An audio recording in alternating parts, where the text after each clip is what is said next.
planning for joy can come with pain when you're stepfather to the bride. Crossed my mind every time when we went and tried on tuxes, and we did this and we did that, everything wedding related. I was like, man, I'm putting on a tux for what, sit in the crowd? But as everyone was awaiting the wedding march, her biological dad marched up to the wedding photographer and said, I'm going to do something special, just be ready. For me to thank him for all them years wouldn't justify, and obviously the picture showed the moment. Todd Sandrosky was tuxed up as the music was queued up, and then he felt a tug at his arm. And he came up to me and reached out and grabbed my hand, and he said, hey, he said, you've worked for this as hard as I have. He said, you deserve this as much as I do. You're going to help us walk our daughter down the aisle. At that point, I had no clue what was going on. There's what better way to thank somebody than to assist me walking our daughter down the aisle. I started crying myself, and I had to stop and say, wait, I better get it before I lose it. I mean, I got weak in the knees and everything, and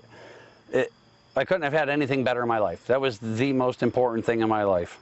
But merging two families wasn't always well received. For 14 years, tough patches emerged. It hasn't always been peaches and cream by any stretch of the imagination. But never in that same imagination could they foresee their story going viral. Photos seen over 15 million times in 24 hours.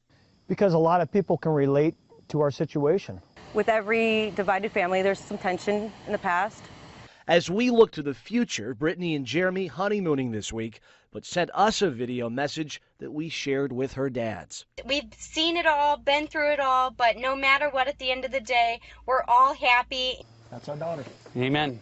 A wedding march that proves happily ever after isn't always limited to the bride and groom. We can do it. Chris Ty, Channel 3 News.